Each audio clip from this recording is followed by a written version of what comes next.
name is Ryan Kelly, and I'm your president. And as we move forward, I would like to say a special thanks to our sustaining members. Calpine, Carlisle Macy, Facility Development Company, also known as FDC, Exchange Bank, Fidelity National Title, George Peterson, Leap Solutions, Keysight Technology, LaFranchi Architects, North Coast Builders Exchange, Poppy Bank, Sound Ideas Media, and ladies and gentlemen, I'm going to break the rules and ask for a round of applause as well because we did have Sonoma Clean Power rejoin.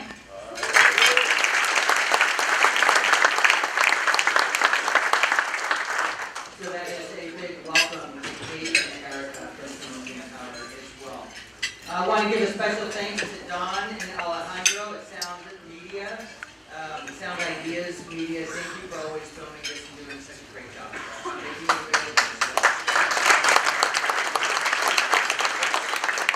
So I only have one more quick thing to say before I turn things over to Ty. You guys, this is our 50th year as an organization, and that means that we are going to be having the biggest celebration this organization has ever seen this year. I'm starting a celebration committee, guys. I'm not a party planner, but I love to party. So, who do you know that is a party planner, does like to help, is willing to make phone calls, gather information, make reservations, promote, and be a part of that committee? Please find me afterwards and hand me your business card. Marty Dexter. So please, that's what we call them on. We'd like to start that committee promptly. Daniel, Sheehan, and Ty and I would like to get that going.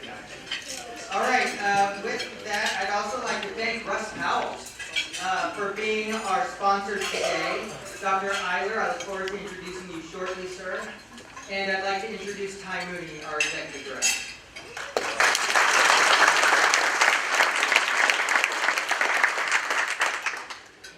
All right. Good morning. Can you guys hear me in the back? Yes? Great. Fabulous. I'm going to move over this here at 7 in the morning. All right, so welcome. On your tables, first thing you're going to see a QR code with the proper Wi-Fi right here. This will give you access to the slide deck. There's so much information, and you might not be able to see it from where you are. So please look at your table. The QR code is there. This is the Wi-Fi information. Get it up so that you can follow along. It's also on our website. So if you go to our membership page, you'll be able to see a list of our videos that John filmed, as well as a slide deck. So be sure to log on to that so you can get access to the slides while we go. All right, good morning. Welcome in. I'm so glad to see the room so full. We are so lucky to have Dr. Robert Eiler with us yet again. He is an esteemed professor at SSU, a pillar for our community. So thank you for being here, Dr. Eiler. And Ras Powell, thank you for sponsoring the event. All right, let's get to it. Next month, on the 5th of March, we will be welcoming a panel of guests to talk about the intersection of workforce development and education. This is a critical conversation to have. You were here last month. You heard Jenny Close talk about the aging population in Sonoma County. This affects the vitality of all of our business community, and everyone should be involved in this conversation. So please, mark your calendars, join us for this panel on March 5th. Ryan told you already, but we are celebrating 50 years. This is a long history for Sonoma County Alliance, now Business Alliance Sonoma County, and we're so proud. We're going to try to kick things off with a tour of Warm Springs Dam. Date is TBD, but it's a place that holds real significant and deep historical value for us. It was what developed us as much as we developed it, and it really saved us from a Mad Max world here in Sonoma County. So we're really proud of the legacy that it left, and advocacy continues to be the bread and butter of what we do here. Already in 2025, just in January alone, we've written a letter to endorse SRO officers back at San Jose City Schools. We've written to Permit Sonoma to talk about the well ordinance, and on your tables you'll actually see a survey. If you have ever dealt with Permit Sonoma, we're asking to answer some of these questions. We're doing a bit of research to see how businesses interact interact with Perfect Sonoma and how we can help enhance that process. So please do fill this out if you have any experience. I have a bunch more at my table.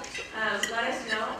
And if you are interested in this advocacy work that we do at Business Alliance Sonoma County, let me know after the meeting. We are a county-wide organization, so we need boots on the ground in every single city, which means that if you're passionate and you care about what's happening in our business community, please let me know and we'll get you involved too. And with that, before I bring up Russ, I want to remind everyone that we have a great opportunity for our membership. It is a program sponsor opportunity. Last month we had the pleasure of hearing from Pet Housing, and we have my good friend Russ Powell here today. And next month we'll have North Coast Builders Exchange join us as well. So please get on the list, join us as a program sponsor. It's an exclusive member offer. And with that, please help me welcome Russ Powell.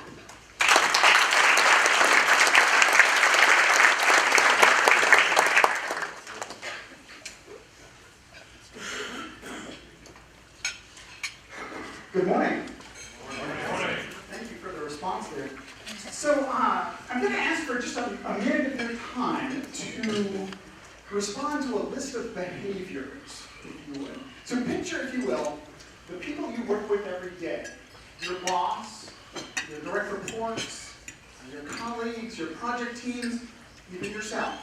All right? So I'm going to read a list of 5 behaviors, and if you would, just let me know if any of these sound familiar in your work circle. Here we go. Number 1, I tend to bring up issues that are completely irrelevant. Number 2, I insist on doing everything through official channels, never allowing shortcuts. Number 3, sometimes I just act stupid. Number 4, when questioned, I tend to give explanations that are lengthy and incomprehensible. And number 5, I regularly refer back to matters that have already been decided. So it seems like some of those are familiar. Now, if indeed those are familiar, you might think that I've been secretly observing your workplace. Here's the twist. Each of those behaviors comes from a 1944 OSS field manual. Right? OSS, the precursor to the CIA. Yeah. So, a field book for spies learning how to sabotage enemy organizations from within. It was just declassified just a few years ago. So, as absurd as it may sound, and you know this kind of accidental self-sabotage is happening in organizations everywhere. And why?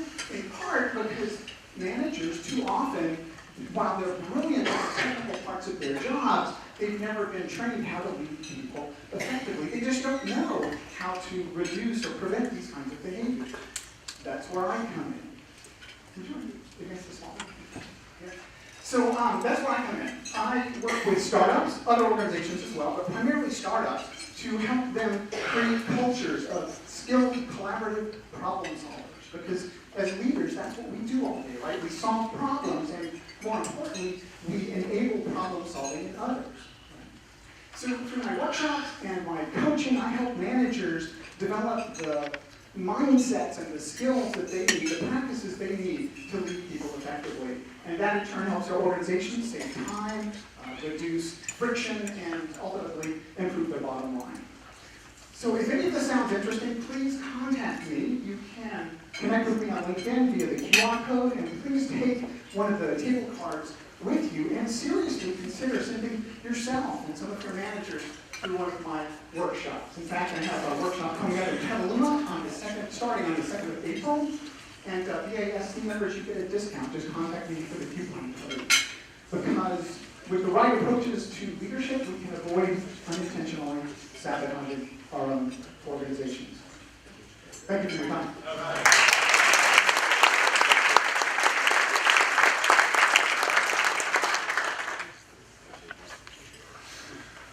All right. I've taken one of Russ's classes, and it was wonderful. So if you have the opportunity to bring your staff, it's a great chance to get a shared language around how to communicate. Thanks, Russ. All right, and then I'm going to ask Danny Sheehan, one of our fantastic board members, to come up here, and we're going to get into a photo because we have this wonderful new website and all these old photos or stock images, and we want to get a fresh look with our fresh brand. So indulge me for 2 seconds as I invite Danny to the stage to take a quick photo. Danny would like me to tell you that her iPhone is small but mighty. So I'm going to do a couple pictures, one static and one pano. So if you know, it's kind of fight. Act like it's not so. Thank you for indulging me. Okay, here's the pano. So everybody freeze. I could run through the room and be at like 5 times. I guess we don't follow instructions though.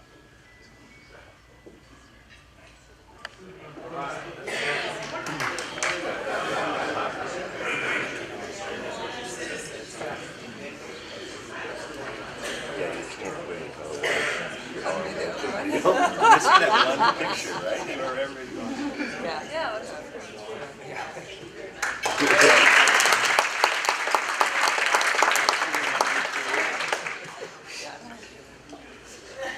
We're going to get to self-introduction. So before we get into it, we have another great member opportunity where we offer a pop-up sponsorship. So someone can stand up and for a minute, they're allowed to talk about their business or about something to support. Today we have our very own Ryan Kelly, who became our pop-up sponsor. So once it gets to Ryan, his table is allowed to just sit and let him get through his minute. And then we'll all stand and introduce ourselves. So as I come to your table, please just stand and give us your name and the business you represent. And we'll get through this. Here you go.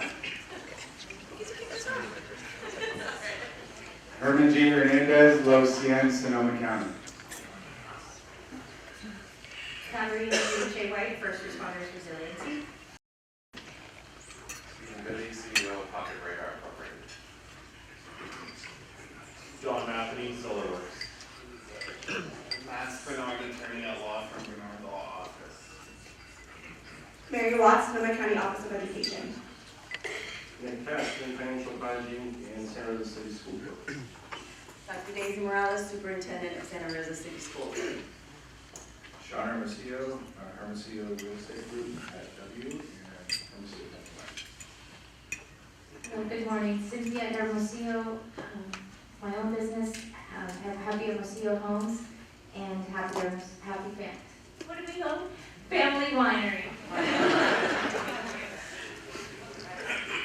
We'll go here and then we'll skip you.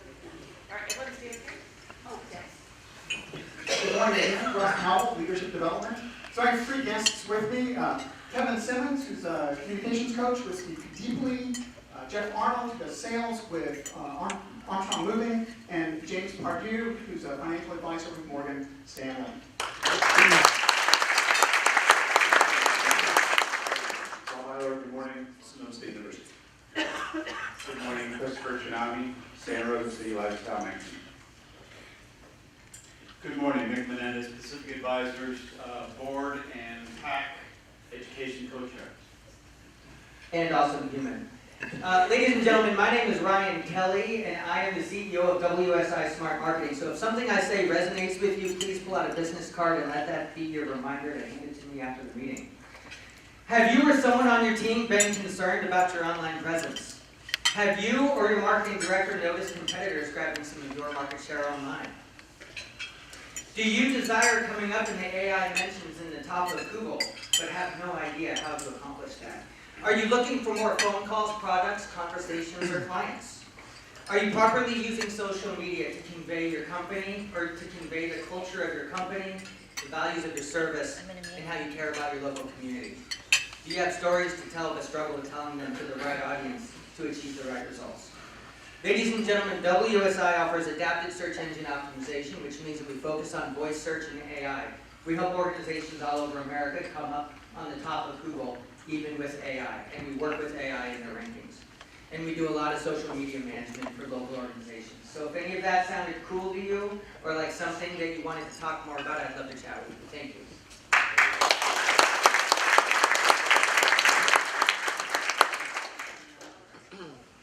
Well, Mark Stapp, Sonoma State University and Santa Rosa City Council. Morning, Adam Jarman, Sonoma State University.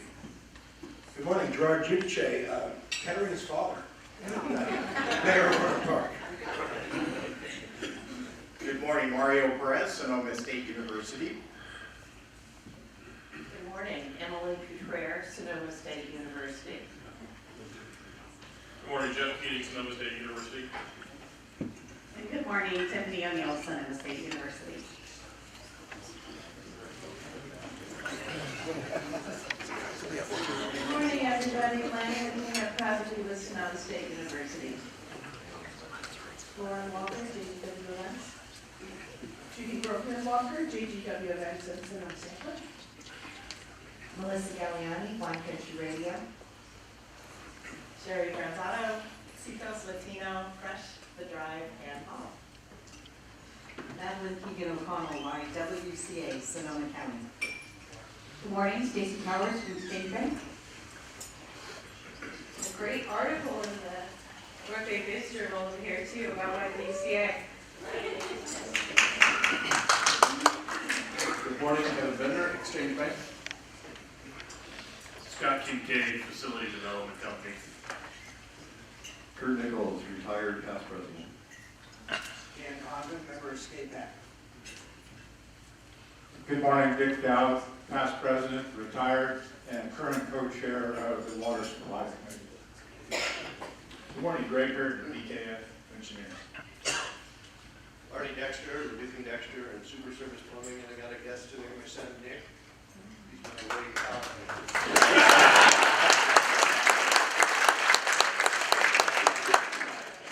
I'm the way out. Jim Landa, Landa Family Wines. Howard Bell, affiliated with Exchange Bank and HC Consulting. And you know, I totally forgot, we are collecting business cards. So if you're a guest, we have Lando wine, we also have some Camaro Brewing beer. Drink it now or drink it later, but we will do a raffle after this. So please, if you are a guest, Ryan, can you help me collect some business cards? Great. Good morning, Ann Warkill with the Laguna de Santa Rosa Foundation. Good morning, Neil Locken with Women's Recovery Services. Eva Marie Proto, Sonoma County Clerk, Recorder, Assessor, and Registrar of Voters. Chuck McPherson, Lead Solutions. Carrie Chambers, the New York Life, and my guest today is fellow UC Davis alumni, Courtney Biggs, and also with New York Life.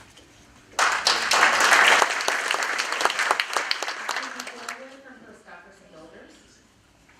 Good morning, I'm Jen Wolterman with School of Rules, Sonoma County.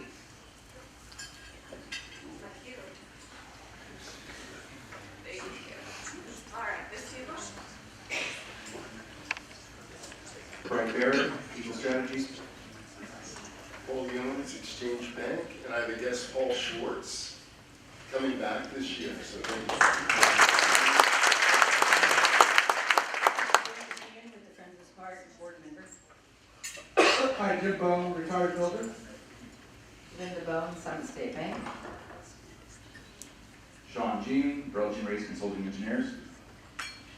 Andre Moran, Burlington Race Consulting Engineers. Stephen Jackson, retired educator, doing emancipation consulting. Good morning, John McKay with Wayland, Mortgage Brokers. All right, if you're a guest, you should get your cards.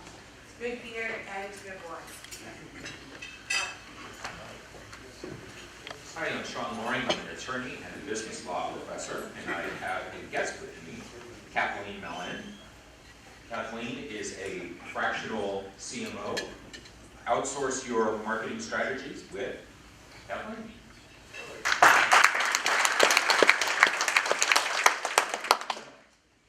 Chuck Rude, Double Eagle Financial, free agent. Name and business only. Jack McCormick, proud to be a member of the Nicholson Group out of the Santa Rosa Mayoral Office. Corey McCormick with Holly Construction, and this is my guest and nephew. Mark Nelson, Mid-State Construction. Chris Fisconi, Comerica Bank. All right. Jonathan Mark, Flywheel Consulting. Rick Carlisle, BKF Engineers. Carly Rodriguez, Mid State Construction. Marlene Soyland, Soyland Management. Miguel Andrade Marin, Golden State Lumber. Eric Schnees, Golden State Lumber. Roy Martinez, Texas Strategies Group, and board member of Pet Housing. I'm Devin Alday from WSI Smart Marketing with Ryan. I know. I went to school with Jeremy Jordan. This Winter, past president and member of State Cup. And I have a guest today, Gene Belaworski.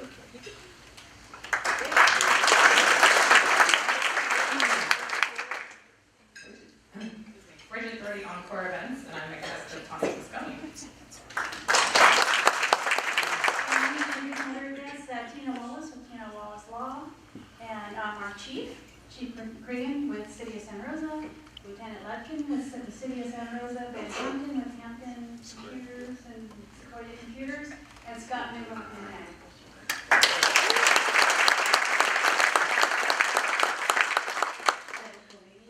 Solutions and Division of George Peterson Insurance.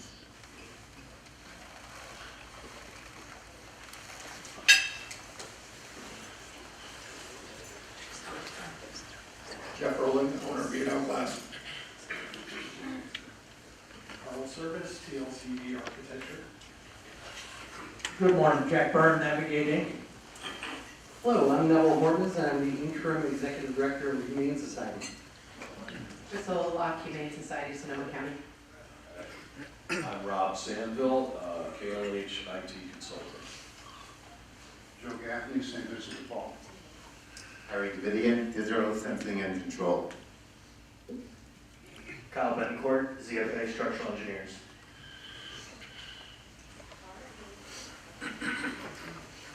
Haley Bly, Boys and Girls Clubs of Sonoma Grant. Carla Lacy. Mark Boland, Jason Goldsmith, Godrich Consultants for Water and Recycled Water Project. Kyler Viramontes, Fidelity National Title.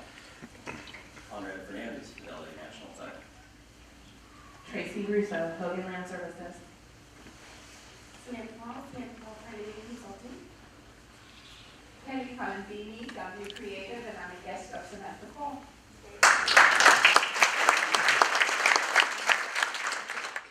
Day, Sonoma County Ag and Open Space.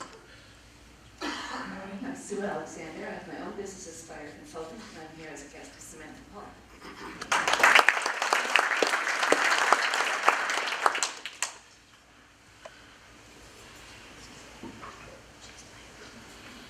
Good morning, Joe Pizza from Westland Architect. Bill Bolster, Electro-Obstacle Components. Good morning, Sonia Big Flowers with Generation Housing. Good morning, Lori Moody with North Bay Biz Magazine. And Rosie Padilla with North Bay Biz Magazine. Aaron Cohen, W. Bradley Lecter. Matter tomorrow, Lincolnheimer, CPAs and Bowers. Kevin Zuko, ZFA Structural Engineers.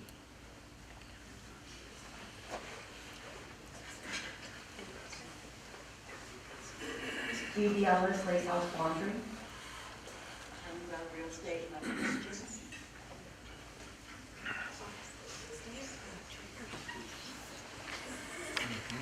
Steve Burrow, Friends of Smart. Kimberly Moffett, Community Matters. Erica Vogel, Community Matters. Lorenz Daly, Schools Rules, Sonoma County. Ingrid Anderson, Anderson Architecture. Crystal Vega with 707 Promotions. John Anderson with Anderson Architecture and Planning. Good morning, Ryan Bucksbaum, Next One Staffing. Norman Sheehan with Norman Sheehan Insurance Agency.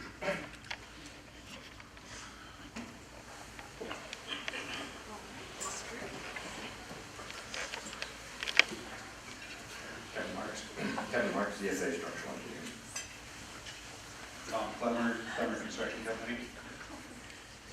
Victor McKnight, Risk Strategies. Tony Spisman, 707 Promotions. Morning, Tim Schramm with Adobe Associates, Civil Engineers, Land Surveyors. Good morning, Aaron Smith with Adobe Associates. Morning, Ken LaFranchi, Architecture and Design. Ben Wickham with Burbank Housing. Kim August with Burbank Housing.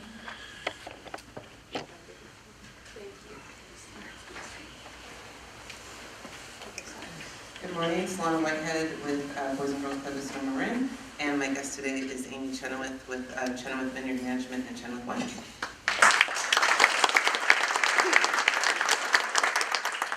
Good morning, Hoppy Dawn Cuvée Brewery.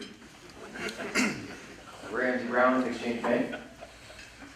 Good morning, Seth Mays, GMH Builders. Good morning, Tiffany Godby here with GMH Builders. Josh Craig with GMH Builders.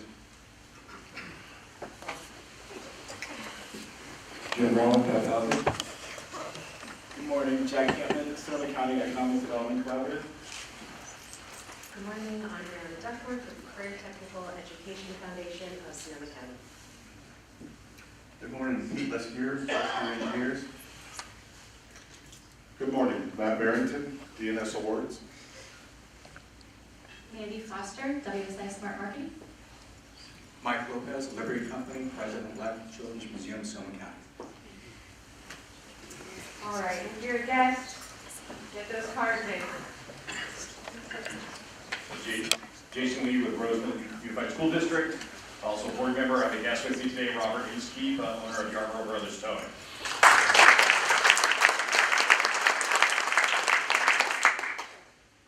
Good morning, Greg Bedke from the Sonoma County Office of Education.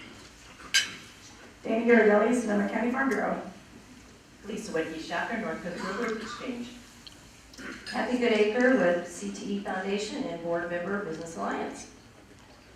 Brent Dellen Stronggren, Providence Healthcare. Good morning, Keenan McCullough, corporate partner at NP Law.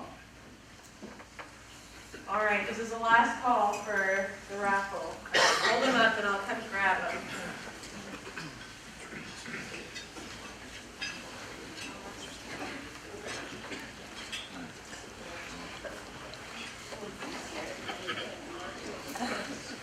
All right.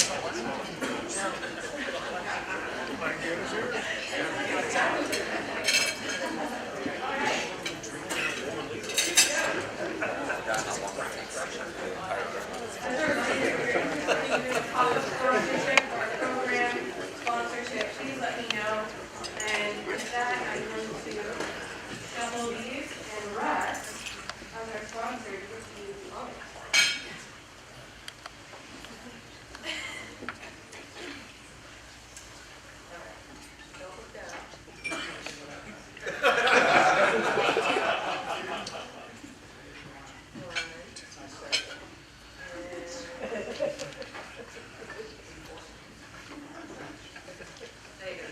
All right.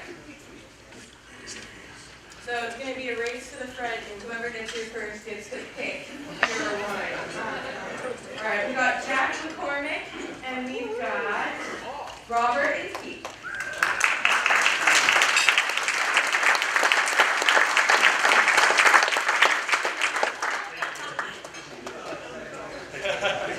All right.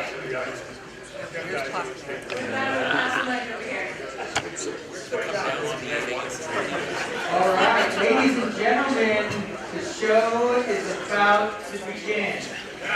Dr. Eiler is like 90 seconds from taking the stage. Okay, I'm going to read some of his bio and then talk for a quick second. Dr. Robert Eiler is a distinguished professor of economics at Sonoma State University, where he's been teaching since 1991. He's also the founder and president of Economic Forensics and Analytics, EFA. Dr. Eiler holds a PhD in economics from the University of California, Davis, and a BA in economics from CSU, Chico. Dr. Eiler's research spans economic sanctions, the wine industry, and monetary economics. He's the author of 2 books and numerous academic articles, and is frequently called upon by the media for expert commentary on economic issues. He has also served as an expert witness in interstate trade litigation, I bet that's an interesting story, and as a forensic economist, offering economic impact analysis to guide public policy at both local and state levels. A native of Sonoma County, Dr. Eiler comes from a family of sheep and cattle ranchers who have been part of the Marin and Sonoma County's agricultural communities since 1910. I asked Dr. Eiler when he sat down at the table this morning with me, and I said, what drives you as a man? I feel like a lot of our identities get stuck in our careers and our industries and what we do every day, and I wanted to know from him, what makes you who you are outside of economics? He had everything he could have answered, and he said his daughter, Luciana. So guys, it's my honor to introduce a brilliant economist and a family man, Dr. Robert Eiler.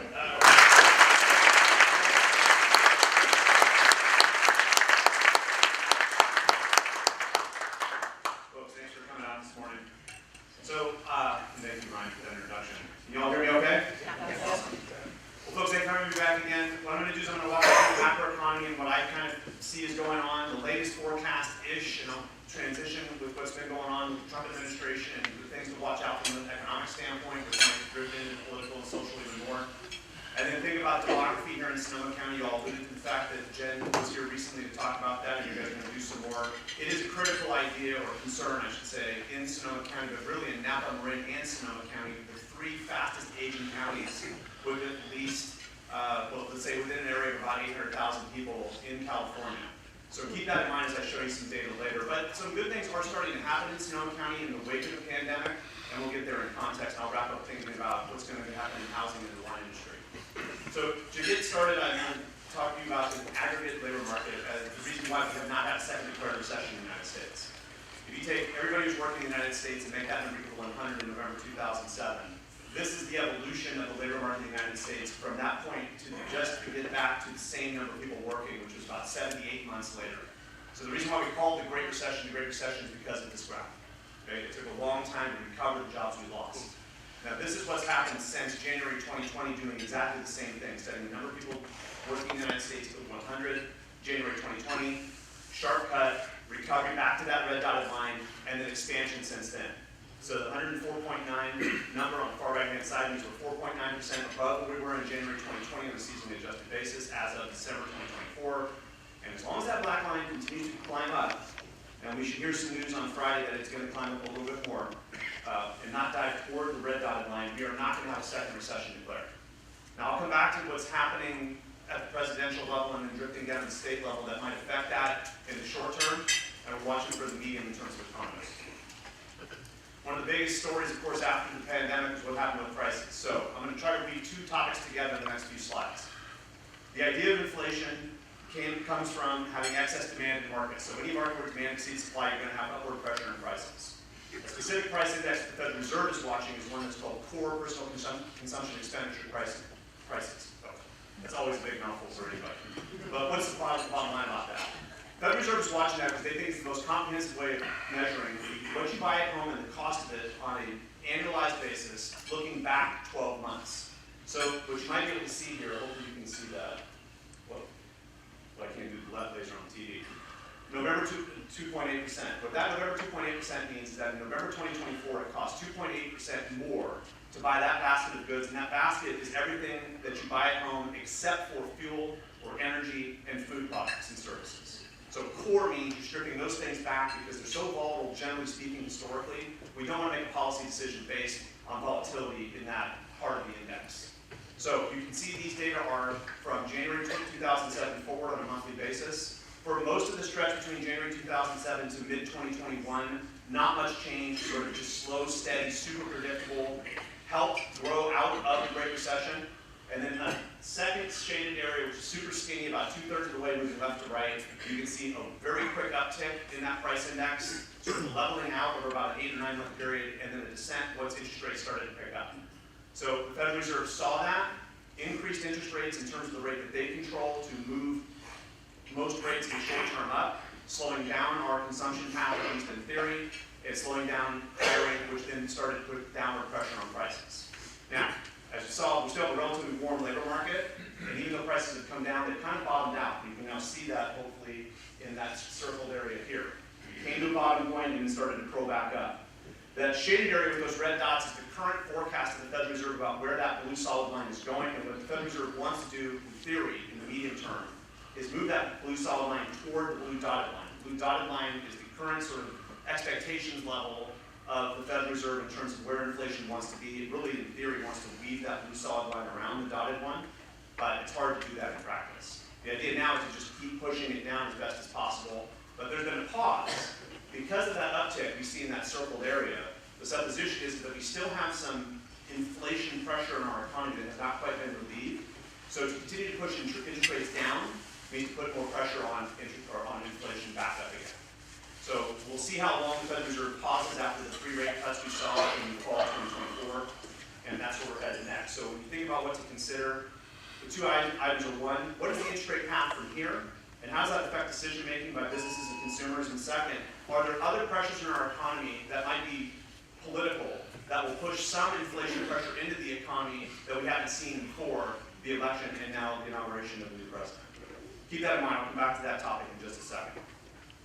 I look at Fannie Mae's forecast for interest rates. They've done a really good job of seeing forward, because their entire existence is to try to buy mortgages off the secondary market and try to do so in such a way that they're going to be profitable.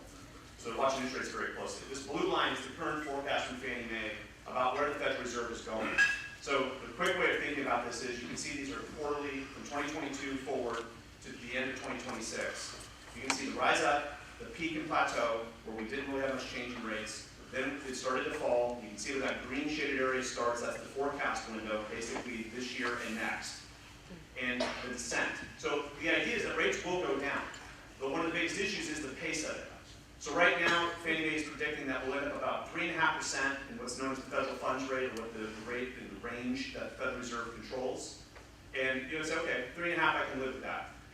6 months ago, that was down at 2.75. So they picked up the rate at which it will end in 2026, and really the pace has slowed down of the interest rate falling in terms of the Federal Reserve. Now, what that's done is done 2 things. It's somewhat confounded financial markets. So financial markets, what we've seen over the last, let's say, 18 months, was really a bet that the Federal Reserve would start lowering rates, and inflation would go down parallel in such a way that corporate America would get relief and be more profitable. With inflation still floating around and consumers not really warming to the current environment in terms of what we've seen with even a little bit more inflation pressure in the last few weeks. We'll see how much longer we can make that bet. You see more volatility in our financial markets over the last 3 or 4 months because of that conundrum that the Federal Reserve is trying to solve.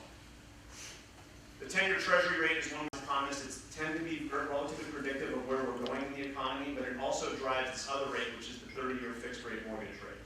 So those 2 tend to walk very close to each other, and if that 10-year Treasury is going to flatten over the next couple of years, it's not going to allow a lot of downward pressure on mortgage rates. So what that might mean for housing, I'll talk about in a minute. But keep that watch on interest rates. Interest rates, to me, as a macroeconomist, are the most important prices because they kind of encapsulate most of what's happening in the macroeconomy in one number. But that forecast looks okay, but it's not as good as it was 6 months ago because of the chart shows you with inflation. Now, this forecast I'm going to show you here for the American economy comes from November and using Q3 data. Every quarter, the Philadelphia Federal Reserve interviews 40 forecasters and asks them, where do you see the American economy going through an array of variables? I'm going to pull 3 of those variables out and focus on those. So the first couplet on the far left-hand side is real GDP growth. And think of income after inflation percentage change on an annualized basis looking through to 2027. So they predicted what would happen at the end of the year, which hopefully can shade now. Very good.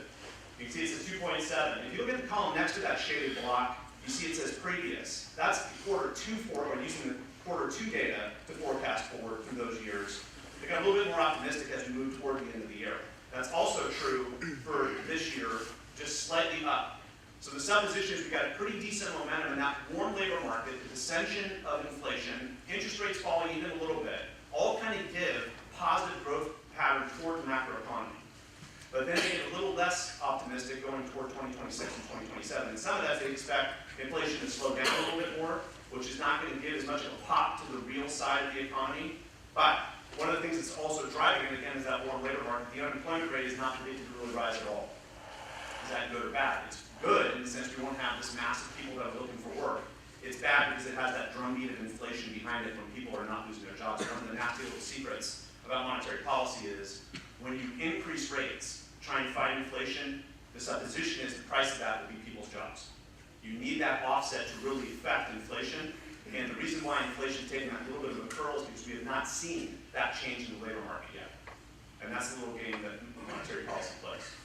And there's the same core PCE inflation data again we saw in that price data. So bottom line is that we probably right now have about a 15% chance of a recession. Looking at the data we knew in quarter 3, 2024, those models may or may not have taken into account who was going to be in the White House, what the policies would be once inauguration day took place and moving forward.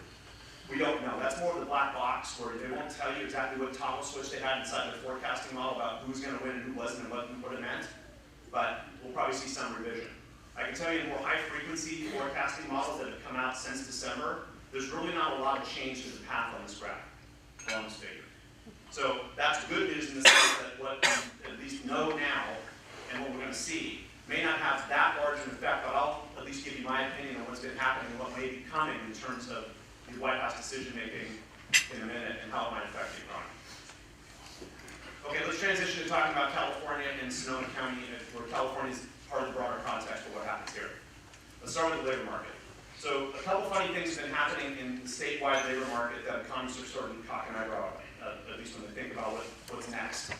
This is the evolution of the labor force since January 2010 on a seasonally adjusted basis in California. So after we came out of the Great Recession, there was a slow, steady, almost slow linear movement up toward the peak in early 2020. Then the sharp cut, we still couldn't figure ourselves out in terms of labor force because we had people migrate away, we had people leave the labor market, then they started to come back in. Then we had another round of fiscal stimulus, we had another round of augmented unemployment benefits, and we saw labor force dip back again, and then we saw it finally climb out. But notice that we are still not back to the pre-pandemic level of the number of people who live in California that are either A, working for somebody else, B, have their own business and work for themselves, or C, are looking for work. That's the sum of what goes into the labor force data that we see. And I'll say this again when I show you the next graph on Sonoma County. That's the chunk of the labor force that's employed, either working for themselves or working for somebody else. So, much sharper cut, which totally makes sense. Same kind of evolution, the gap between those is the unemployed. And then we had a much more smooth path coming out, but notice it plateaued. So since July 2022, the number of residents of California that are working for themselves or have a job is basically flat. So that's a long period of time in California's economic history to basically have zero jobs growth for people who live in California without having a national recession parallel. Okay, now what does that mean? It means that the California economy is slowly shifting in ways that are subtle, but are probably moving more towards services rather than, let's say, construction and manufacturing and agriculture, and that you're not getting as large an effect of the growth pattern in California in terms of adding more jobs to those base industries that tend to pull a lot of industries behind them. We had a little bit of a boost in terms of what happened with AI, let's say in 2023 and early 2024, and that's somewhat flattened in Silicon Valley, but I'm going to show you that next, because that picture is actually this one, which is the number of people who work for a California-based employer. So notice that that kind of moved parallel to the original coming out party, but then just kept on growing. How is it that we have more people working for a California-based employer than California residents working for themselves or somebody else? Remote. Partially, work from home, but work from home where? Remote. Some other place, right? So we had two phenomena happen in parallel. One, people moved away and took their jobs with them, meaning that in 2020 and 2021 they might have been counted as California residents, and now they're Tennessee residents, and counted in that labor force. And second is that when California-based employers have hired, they haven't looked in California for workers, they looked at some other place, which is added to that external workforce. So that's good news in terms of that black line continuing to creep up. It's bad news that the orange one's basically flat as a pancake. Now, you can see that trick right there in the box. Let's look now what's been going on in Sonoma County. Same exact idea. This is the evolution of Sonoma County residents looking for work for themselves, have a job with somebody else. Sort of slow moving up. This is the classic story. You can see though, right before the big cut of the pandemic, you can see a couple little wobbles. Those couple little wobbles happen post-fire. Okay? So there's a little bit of hiccup in these data that you really don't see at the state level, because in the aggregate, we didn't really have those kind of shocks in California. Locally, we did. If I showed you Butte County, you'd see a much bigger dip. And just thinking about the parallel fires in Paradise. But the chunk of it that's working looks like this. So we generally have lower unemployment rates here in Sonoma County than the state. You can see the same basic evolution. We are still not back, and we kind of have the same phenomenon happening in terms of the flatness of the number of people working from those that live here in Sonoma County. And to live here in Sonoma County is much more important for a place like Sonoma County in the sense that We want people who are going to come in, and we're going to talk about cement, and we talk about housing and demography. We want people who come here, live, and work locally if we can pull that off. That's kind of the trifecta when you build housing. You get local residents who have kids, and then they build up and provide support to the community. They work here, and then their incomes are spent here. Right? You want that kind of drumbeat when you build housing and you do community development. Problem is that we have a large region that has a lot of pull toward the south.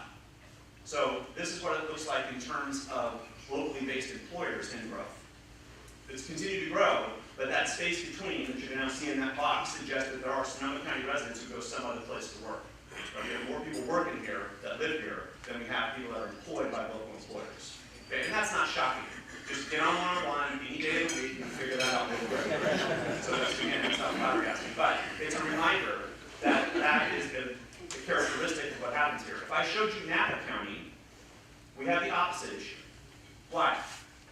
What happens in Napa County? Where does Napa hire? Yeah, they hire from outside. So you got a lot of inbound travelers rather than outbound. Okay? So we have a lot of different, just that little difference in terms of geography and the nature of the industry mix changes the way that people work. Okay, so this is not Napa and Sonoma counties. I'm sorry, that's the wrong title. This is going to be Sonoma. I was going to put it Napa, but I decided not to spend the time on that today. This is California and Sonoma County only. So this is the current unemployment rate forecast that's out there. When the California state budget comes forward, it comes forward with an economic forecast. So I use that economic forecast to look at the North Bay and sort of say, okay, we generally follow California a little bit. We have our own nuances, so I kind of shove it in a model and I tweak it a little bit. That's the evolution of the unemployment rate in Sonoma County. We should expect it to continue to lift, unfortunately. Okay? Not quickly, but up. This is what California looks like going toward 2028. So that skinny shaded area at the far right-hand side is the current forecast. And I want to show you a long view annually of the way the unemployment rate has evolved in Sonoma County and California. This is what it looks like for the jobs. So if you go back to the two black lines we just had before, this is the same thing for Sonoma, but looking forward, we should expect continued jobs growth. We do not have a national recession. The context I gave you at both the national and state level suggests Sonoma County will continue to truck along and grow. A lot of it will depend on continued economic development efforts and workforce development efforts will run in parallel, but we should see that. And California is probably going to move a little bit faster. So that's okay, that's classic. You can see all that in terms of the recent history. But it is a time to think about, okay, if we're going into a time where we're going to have some convolution in terms of what to expect politically and maybe socioeconomically, are there ways we can start getting ready for 2030 now and not wait for it to come and get us? So these are status quo forecasts, right? If nothing changes, this is basically the state of the state. But can we affect these positively by doing other things? Absolutely. And I'll talk about some of that at the end. Okay, so let's take a little bit of a right turn here for the next two slides. What we should expect from the Trump White House, we've already seen some of that. And it actually, what's been shocking economists is the speed, and it's shocking everybody to a certain extent, the speed at which there's change taking place. So let's try to put it in some context. When you hear that the Trump White House is signing an executive order that they're going to tariff some country, it's not an immediate effect, even though you go to Trader Joe's and there's no eggs. You go to Trader Joe's, there's no bananas, there's no avocados. Oh my God, and people went absolutely ballistic when they thought that Mexico was going to get the big tariffs and said, okay, I got to go and just get all the avocados. You can buy avocados. You've got avocados in the weird nursery, exactly what you have at home, right? So, but I watch a lot as economists. It tend to be relatively predictive of where we're going in the economy, but it also drives this other rate, which is the 30-year fixed rate mortgage rate. So those two tend to walk very close to each other, and if that 10-year treasury is going to flatten over the next couple of years, it's not going to allow a lot of downward pressure on mortgage rates. So what that might mean for housing, I'll talk about in a minute. But keep that watch on interest rates. Interest rates, to me, as a macroeconomist, are the most important prices because they kind of encapsulate most of what's happening in the macroeconomy in one number. But that forecast looks okay, but it's not as good as it was 6 months ago because of the chart shows you the inflation. Now, this forecast I'm going to show you here for the American economy comes from November and using Q3 data. Every year, the Philadelphia Federal Reserve interviews 40 forecasters and asks them, where do you see the American economy going through an array of variables? I'm going to pull 3 of those variables out and focus on those. So the first couplet on the far left-hand side is real GDP growth. And think of income after inflation percentage change on an annualized basis looking through to 2027. So they predicted what would happen at the end of the year, which hopefully you can shade now. Very good. You can see it says 2.7. If you look at the column next to that shaded block, you see it says previous. That's quarter 2 forward, when using the quarter 2 data to forecast forward through those years. They got a little bit more optimistic as we move toward the end of the year. That's also true for this year, just slightly up. So the supposition is we've got a pretty decent momentum in that warm labor market, the dissension of inflation, interest rates falling even a little bit, all kind of give positive growth pattern toward the macroeconomy. But then they get a little less optimistic going toward 2026 and 2027. And some of you see how that starts to affect local wages, local taxable sales, and local rents. Those are the things to watch, kind of in reverse order of priority, in terms of looking for signs that we're starting to see some of the effects of deportation on the local economy. And analogous to what I just said about equity markets, people, what they think they're going to have a disruption in their lives will make choices now to get out of that path, which will have an effect as well. But if you're looking for 3 places to watch, think of rents, taxable sales, and wages sort of moving in the wrong direction in terms of taxable sales down, rents down, which you may think is good. But rents down is a sign that we're seeing lower rent demand, and then wages rising up to try to reattract labor. On the federal grant side, this was one that kind of shocked me a little bit last week when it happened, and it happened in 72 hours and up and down. But it suggests that we're going to look at the federal budget very closely. We're seeing this with USAID. We're going to see it with the Department of Education probably in the next 7 or 10 days. And that's where things are going to start to get a little bit more weird. Okay? Now, again, it really depends on what the outgame is. What's the medium-term outcome of those policies is really what dictates how the macroeconomy is ultimately affected and how our lives are affected.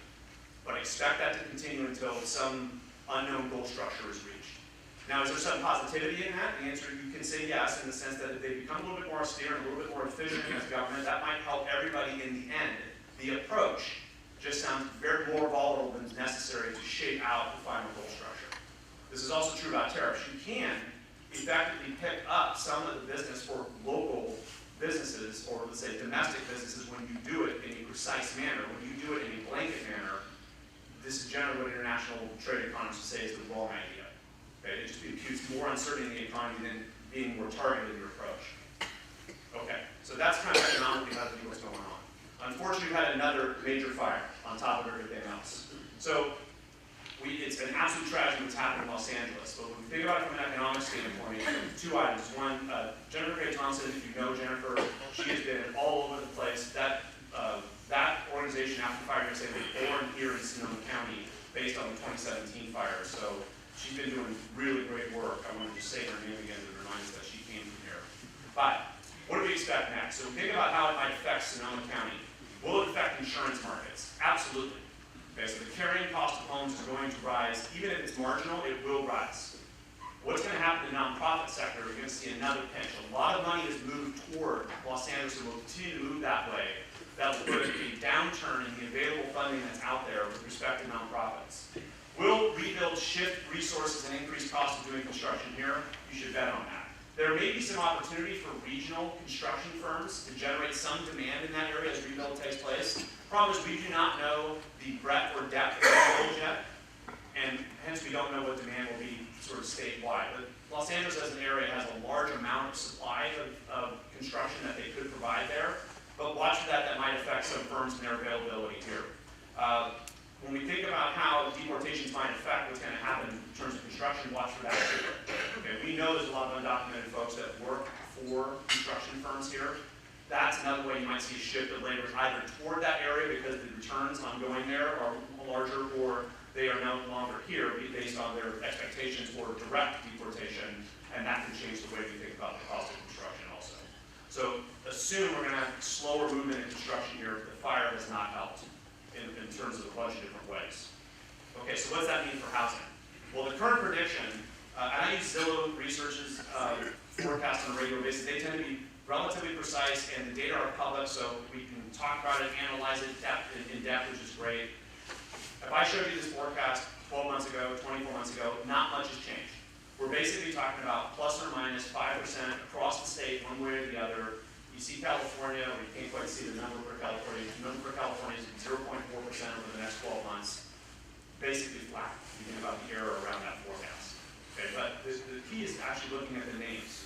If you look on the far left-hand side where the 2.4 is, up to the 2.0, I put Napa there just to kind of highlight Napa, but if you look forward, Sonoma's negative 1.1, basically a regional marketplace, but Kings County, Inyo County, Kernan County, Riverside County, Tulare County, the I-5 corridor, specifically the southern I-5 corridor and the Inland Empire, all are having a pretty decent housing market continue. They've been building, people have been moving out. The fires in Los Angeles will probably feed some demand that direction on top of it.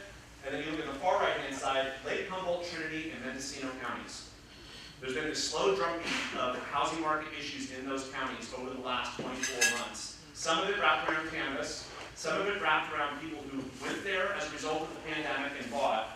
Feels like the party's over in the sense that the economic opportunities in those places have faded a little bit, again, maybe connected to cannabis either directly or indirectly, and they're starting to slowly sell off. So we're watching those counties in terms of what that means in terms of the economic and workforce development in those areas, because that's something that this is not new in terms of the forecast nor in the actual data themselves. We're watching that looking forward. But in terms of prices, Sonoma County is about $800,000 at the median. It was up last year and beat forecasts at just under 1% growth.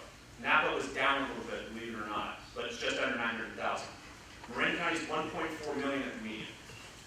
Okay, that's the median home, think like northern San Rafael, 3 and 2, 1,800 square feet, 1.4. Solano County is just under 600 grand. And Solano County is a place that's actually seeing a lot of focus about where they're going. If you watch what happened with a place called East Solano last year, which is this new city that was put forward by almost like a hedge fund was thinking about putting a new city someplace. That's not going away, it's just going to transform itself. So Solano County is seen as this place between what's been burgeoning in the Sacramento Valley and the Core Bay area for people to both live and potentially sort of squeeze more out of the commercial space there in terms of migrating there towards population. Solano County's got a lot of good potential, so watch for that. Rents are up about 2 to 3% across the region. So that's actually flattened a little bit, but that pressure is still sitting there. Okay, I'm going to talk quickly about demand for travel. So travel has had this sort of weird coming out party in 2021 and 2022. So okay, now we're getting back to square, that's great.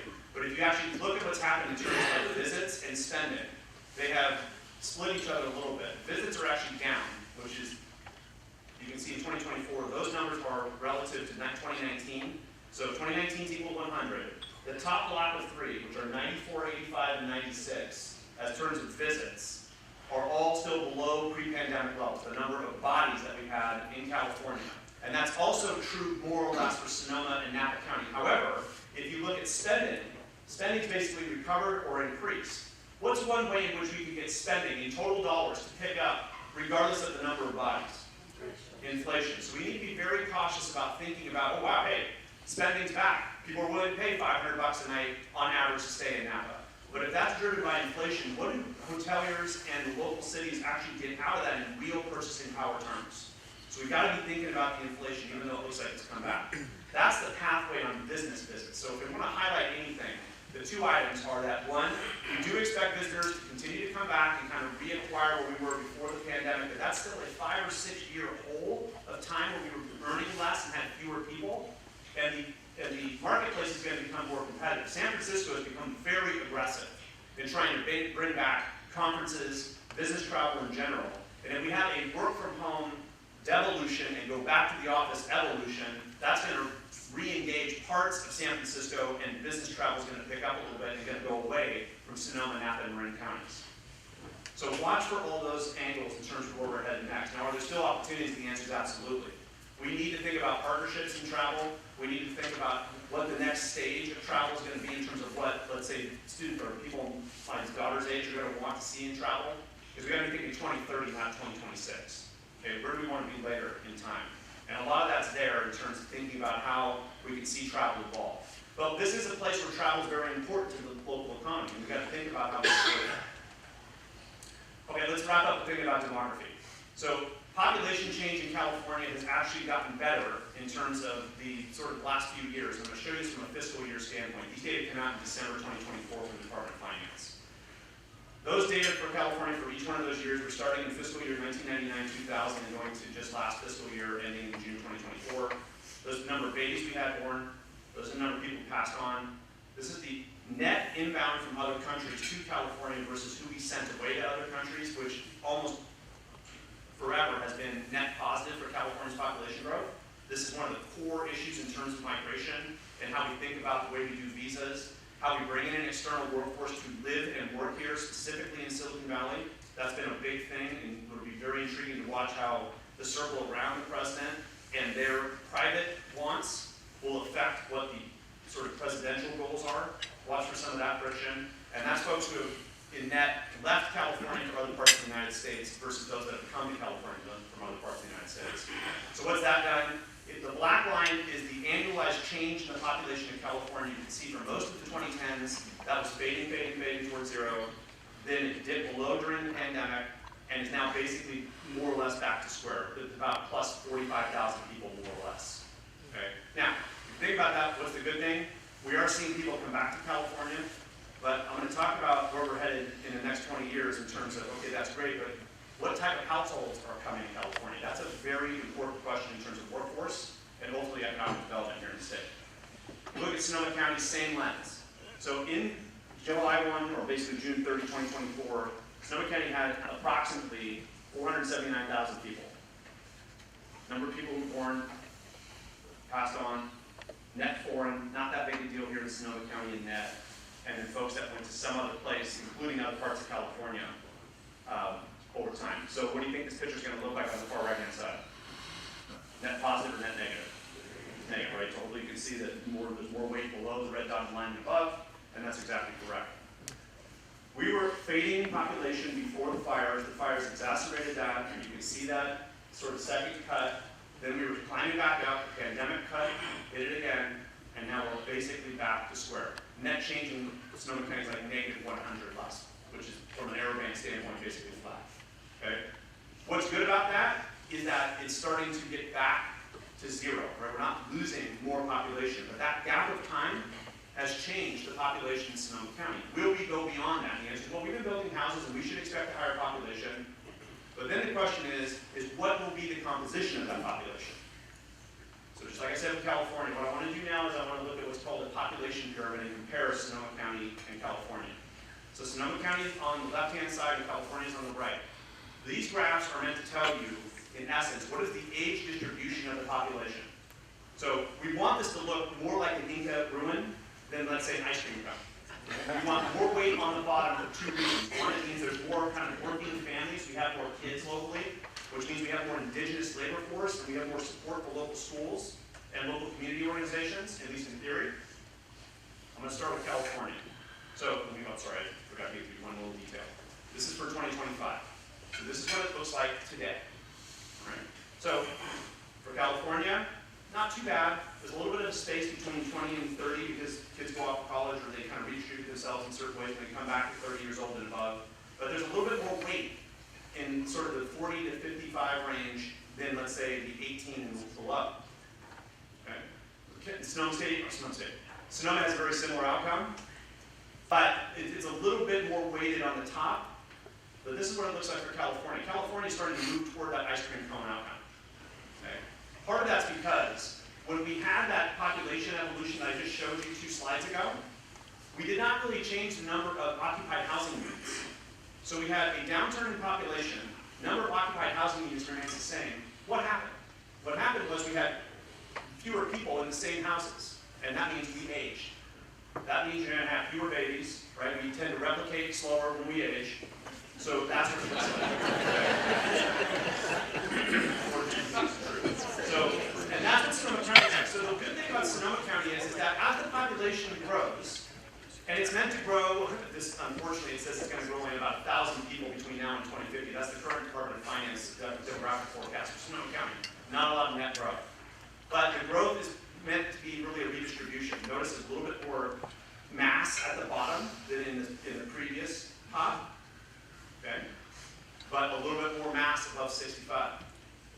So is that a good picture? The answer is it's better than California, but that big mushroom cap on the top means that we're going to change the way we demand services, the way we demand housing, and we're going to have a lot more lean toward things like healthcare.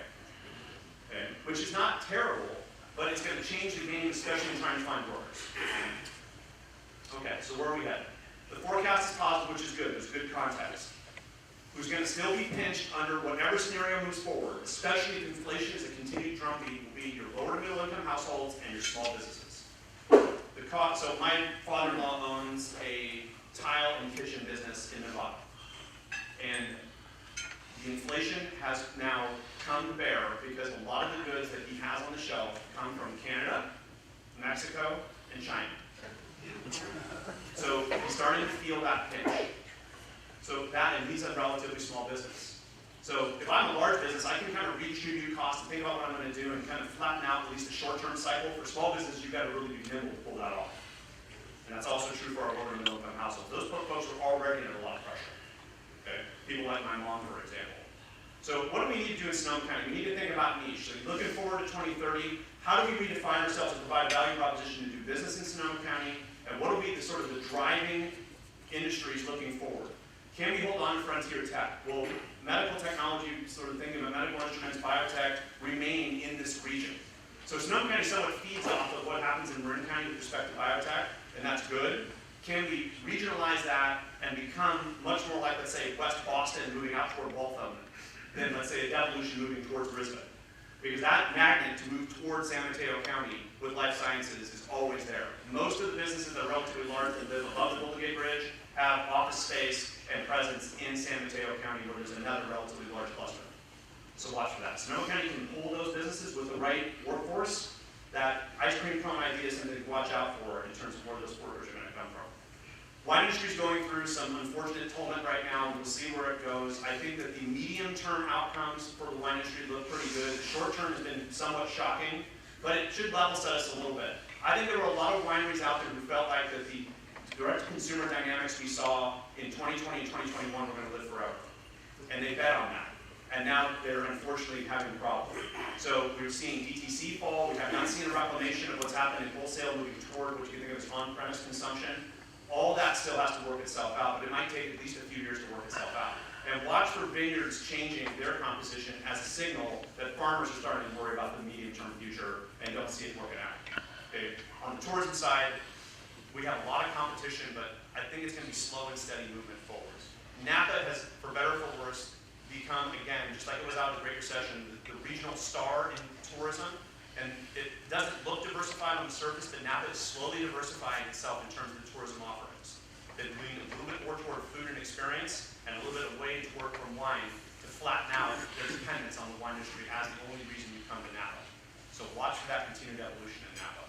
And our housing markets, folks, if you have me here 10 years from now, which would be great if you were willing to do that for me, we'd still be talking about housing. Okay, don't bet against it. The reason is that we don't expect to see a lot of building that will sort of clear the problem, unfortunately, and we've got a lot of vectors that are going to affect the building, meaning moving toward fire-affected areas, the cost of construction, and then thinking about whether or not demand will be there. If interest rates remain here, it doesn't mean that demand will go away, but it will soften against a changing supply environment. So watch for those pieces as we go forward. So folks, I'll take questions if we have time. Thank you so much for having me.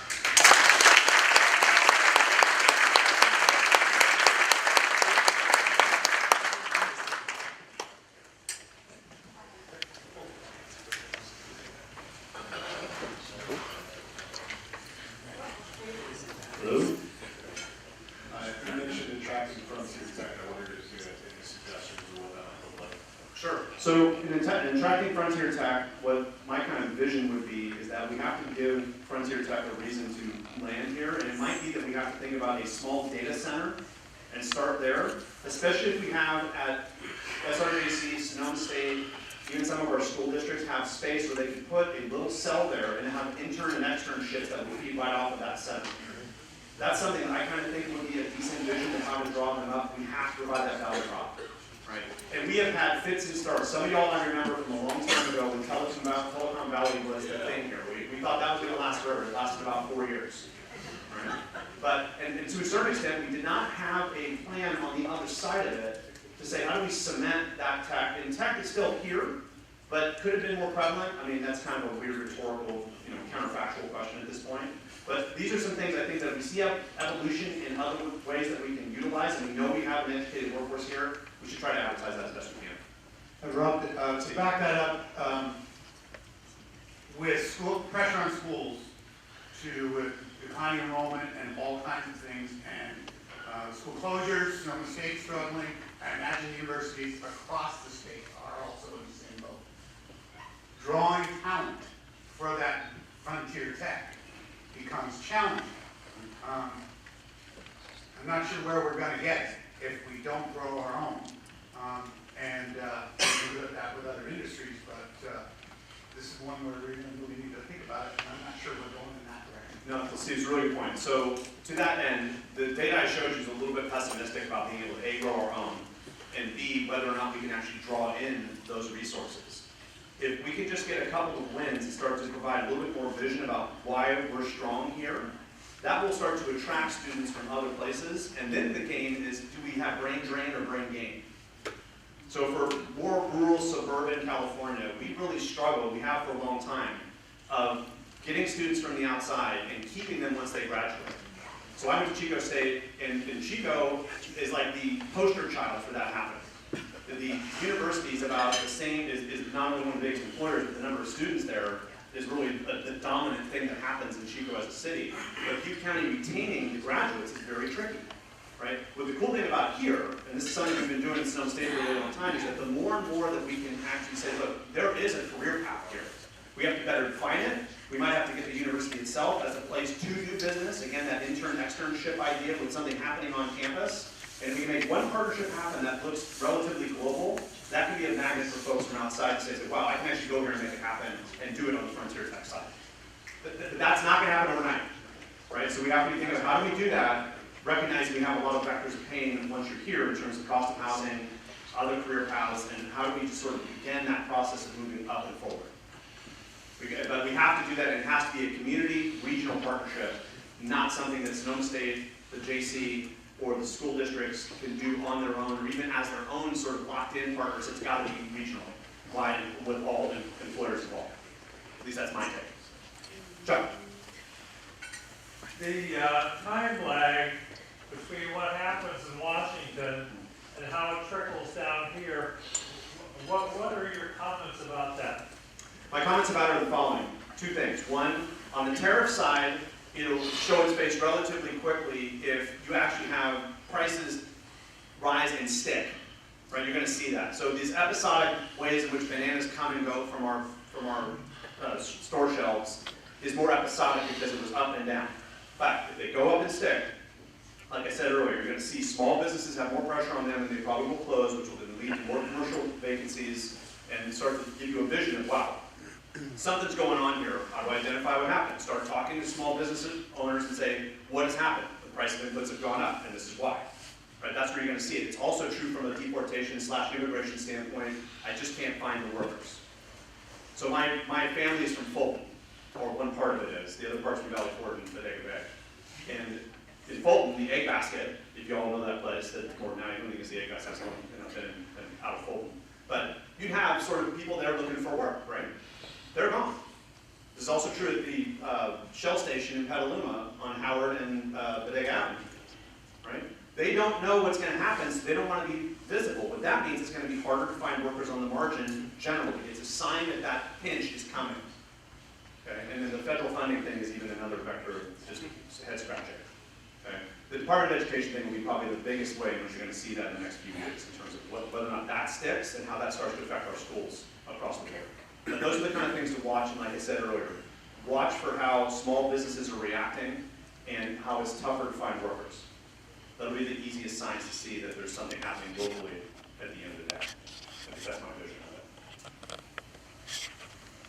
I have a daughter that's a nurse, and the programs here at the JC and Sonoma State are great, but difficult to get into, limited access. And how do you get these schools here locally to change for our aging population to have some trade programs that are more significant to what we need here in Sonoma County? And how fast can that get done? From a healthcare standpoint? As one example. Okay, because sure. of the aging population, and you've got, two great schools here locally with great campuses. How do we bring those programs to expand? I'm going to let the mayor of Santa Rosa speak on that.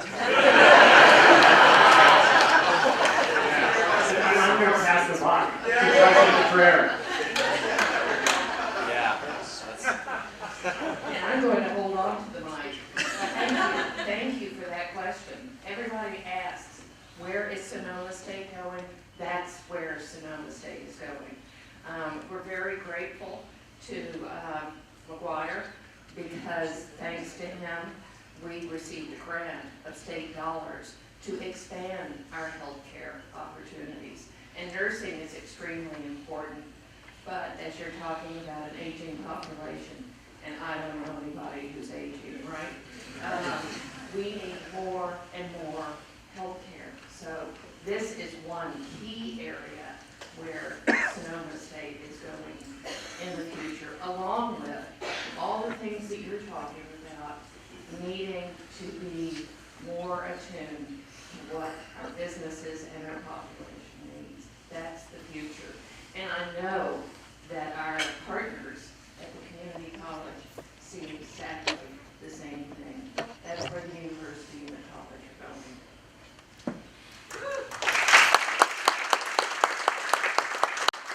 And folks, just to add to what the President just said, it's important that everybody in this room be thinking about contacting your locally elected officials at the state level and talk to them about supporting the CSU portion of the governor's budget as we creep toward May. Okay. One of the things that we need to do is make sure there's a preservation of that, just to give us a solid baseline where we can grow these other programs through larger regional partnerships that are public and private. Okay. Question for you. Have you, maybe I'm way ahead of myself here, but have you sat down and penciled at all the anticipated economic effects of what's happening at Sonoma State? And I'm, for one, personally very sad to see the economics department on that list. It's a very sad commentary for the kind of talent we have out there. So I have not, no. And I think it's two reasons. One is that we still have an unknown outcome in terms of the total dollars that are coming in, so it's hard to forecast in a dynamic environment like that. But as the President said, and as I said, we are starting to look forward in terms of ways that we can rebuild and go back up using healthcare as a most straightforward for that. So our watch for that coming soon. Of course. I have a question. It's a tired topic, I think, is reading about AI, but in my own business and in what I read, it's absolutely clear that human productivity is going to have a hockey stick here over the next 5 to 10 years in industry. And I know in my business I'm already seeing it if I don't do certain things, and I certainly we're already using it, productivity multiplying up. I expect to see even GDP figures that over the next 5 to 10 years, might be some start with those. As an economist, how do you factor that wild card? There's so many variables around that. So that's a great question. Thank you. So AI has sort of evolved in the economics literature in two major ways, and then one's kind of a wild card. The one way it's done is that generative AI, if you think of, you can economize AI into generative and predictive. The generative AI will have that, at least in theory, the hockey stick effect. It will take the current workforce, make it more productive, which will lead to more GDP growth without having to hire more people, which is nice, especially if we have a flat population growth, specifically of folks in the workforce. Okay. So that's part one. That's the positive. Predictive AI might also accelerate it, but the goal structure of predictive AI, where the $1 trillion of profit exists, is to slowly devolve the number of workers you need, because now you can mock human behavior and get to the sort of balance point between the removal of customers and the removal of cost.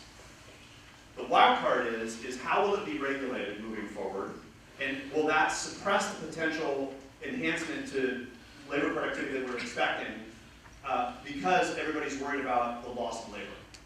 And how will that affect entrepreneurship in that space, and with concentric circles around it, utilizing it as a core tool? So those are kind of the three ways we're looking forward. Is that helpful? Yeah, I mean, it's like, if you don't know that. 100%. So yeah, but that's why I asked you his healthcare. The next thing I want to say, so now my breath was, I don't know if that really didn't know anything yet. So, but yeah, so then unfortunately there's so many unknowns, but there are also so many positive outcomes. It's really a balance point. Either way. Yeah, you bet. Yeah. Now the machines come in. Absolutely. So don't watch Terminator 2 soon. Oh yeah, go please. Interest rates. Yes. Healthy economies shows about 6%. For what rate? Give her home rates. Yes. Mortgage rates. Yeah.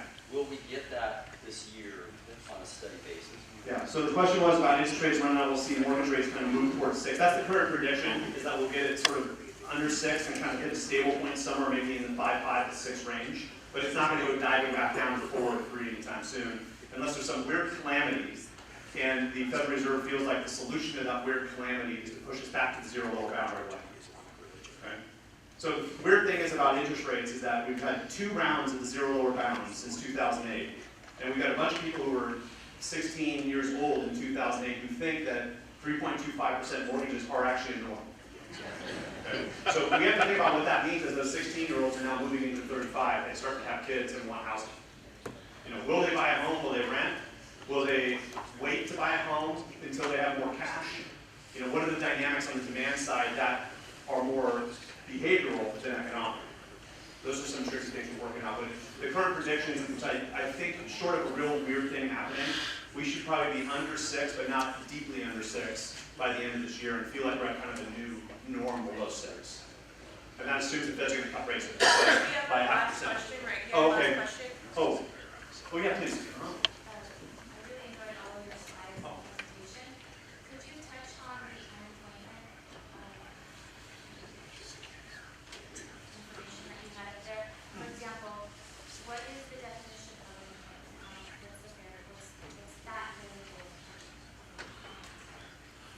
Totally, thank you. So unemployment, for purposes of the data, is defined as the number of people who live locally who are looking for work and do not have a job.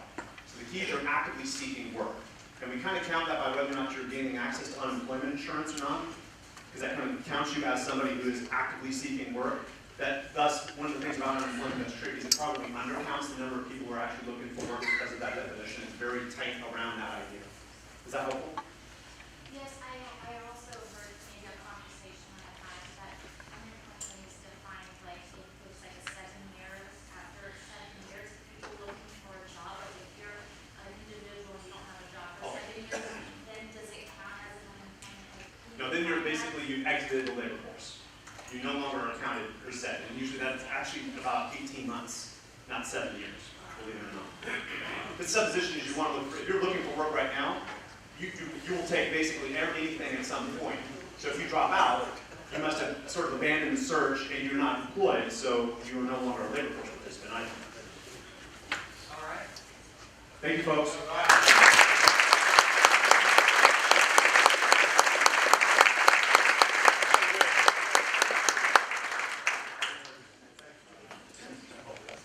All right, that might be the first person ever to do this, but I'm going to go, hey! Check this out, guys. You got to come back.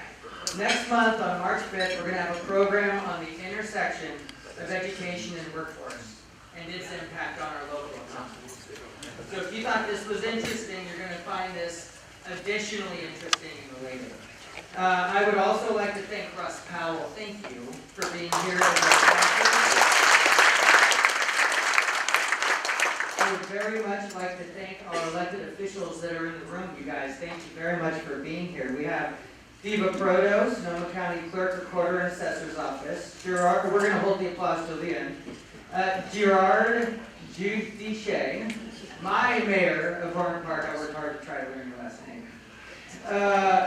Our mayor of Santa Rosa, Mark Staff, thank you for being here, sir. Herman Hernandez, SCO board member, we love that. Glad you're here. Mary Watts, SCO board member, thank you for being here. Daisy Morales, superintendent, Santa Rosa Schools. Emily Couture, interim president, Sonoma State University, thank you for being here. And our chief, Cregan, thank you guys for all being here, and we will see you all hopefully next month.